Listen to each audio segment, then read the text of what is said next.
key to any battle is to understand the enemy. And first up, we've got dad jeans. Guaranteed to add 10 to 20 years to your look. You want to avoid these like the plague. Now, according to the Macmillan Dictionary, dad jeans are defined as a light-colored, washed, loose-fitting jeans which are worn by men. The Urban Dictionary, though, explains in detail why they're dangerous and how they repel women. The definition gives us a few more visual cues, the high waist, the tapered leg, but more importantly, it talks about the signal that these jeans send. That message, that signal, that apparently either you are in denial and you don't even know that you are no longer hip, or even worse, you don't care. In fact, you've given up on life and you're just trying to get by. Now, we talked about dad jeans, but what about dad sweaters? Yes, there are certain sweaters, especially ones that are too large, don't fit properly, or have very large patterns on them.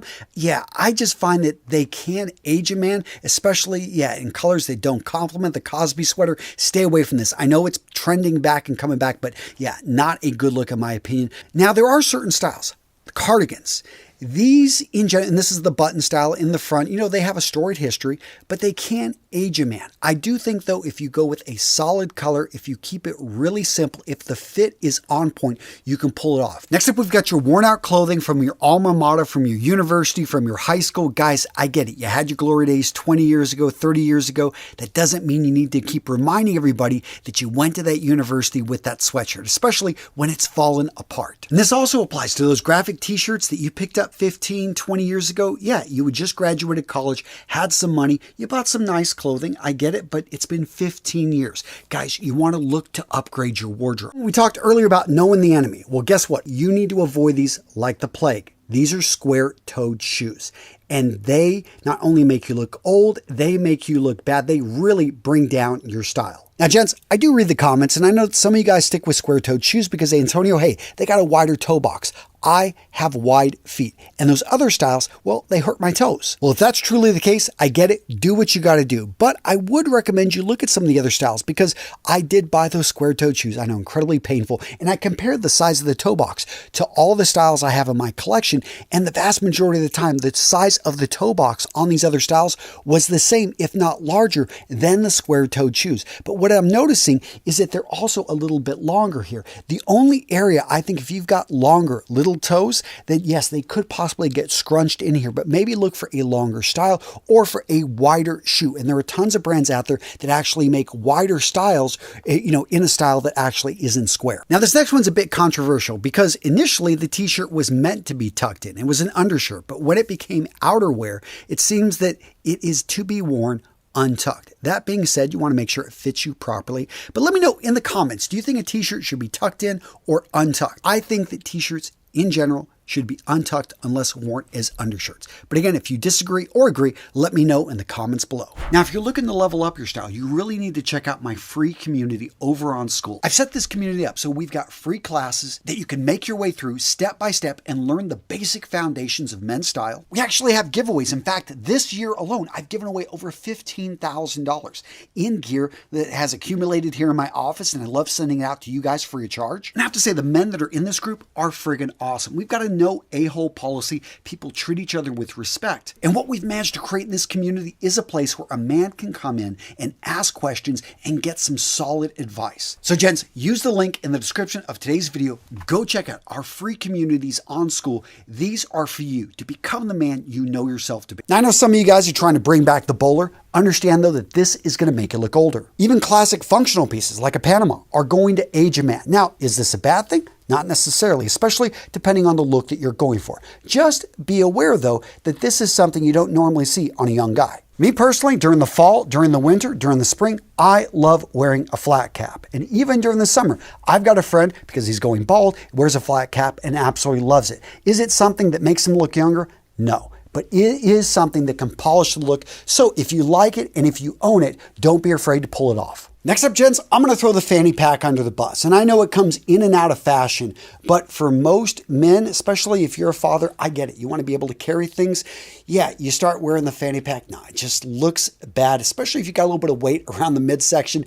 Don't go for the fanny pack. Yes, there are some guys over in Europe with really fancy ones that they can pull it off. But I think for the vast majority of men, you try wearing a fanny pack. Yeah, this is a look that ages you. Especially when you're wearing one that looks like this, it makes it look like you're stuck back in 1994 and that you've given up on life. Let's talk about the hair on your head. So first up, as you get older, your 30s, 40s, 50s, your hair actually starts to thin up. So you want to make sure you're using products which aren't weighing it down, made specifically for thinning hair. That's either the hair product and even your shampoo. Again, you don't want something that, again, is going to weigh it down with that heavy conditioner. Next up, let's talk about as your hair starts to color. You lose the color. You start to get a little bit of gray. Not a bad thing. A lot of guys absolutely love it, and a lot of women are drawn to men with graying hair. That whole, what is it, pepper and salt kind of thing. A lot of ladies love it.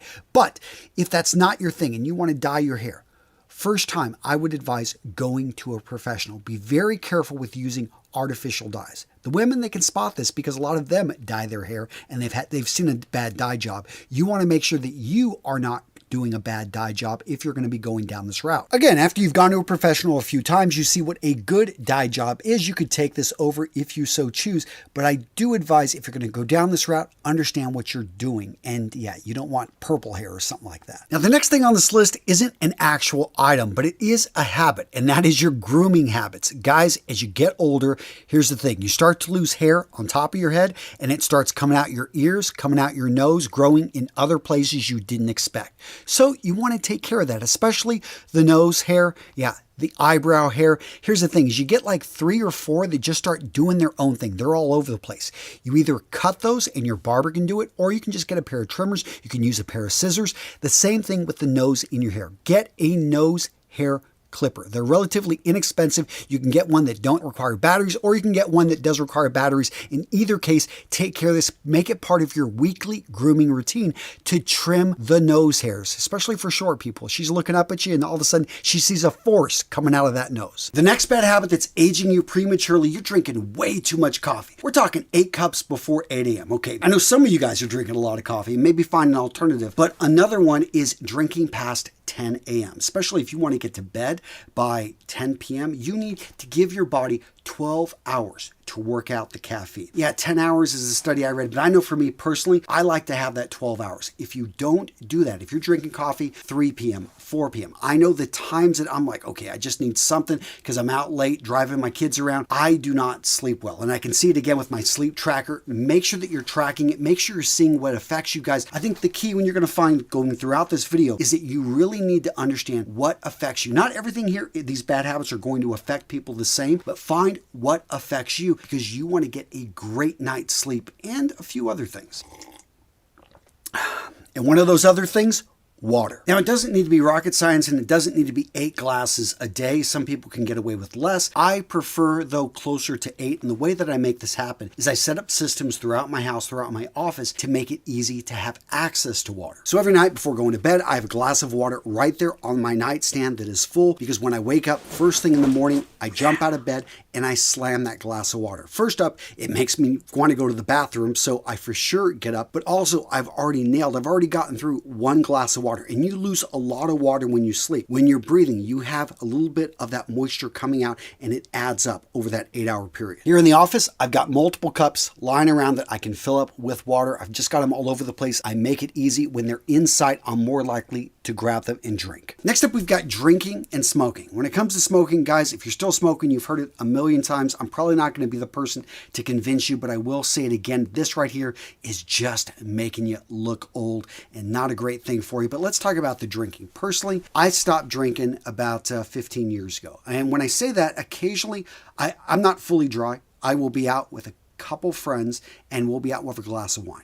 But day to day, I just don't drink. And I'm around people that are trying to pressure me to drink. I just simply say, I don't drink. I cut it off years ago because I didn't have the money. And I also saw how it just affected people in my family. We had a number of alcoholics. And that combination right there just led to the habit of realizing I like to wake up. It's called the straight edge. And that is where you don't have any drugs, you don't have any alcohol. I like to maintain control of my senses and know where things are at. And the added benefit is I think it's helped just simply me age slower than a lot of my peers. I've got friends that I meet up with, at reunions, or I see old friends and I'm like, wow, like time has not always been kind on people. And the big part of this, especially if you're around guys that drink heavy, is the abuse that alcohol does to the body. Maybe save some bucks and save some years on your life. Maybe this is the year to cut it out of your life. The next bad habit that's making you look old, sitting in your office all day. I know for me, I finally got one of those standing desks. It wasn't a fancy one, isn't electronic. I got to actually turn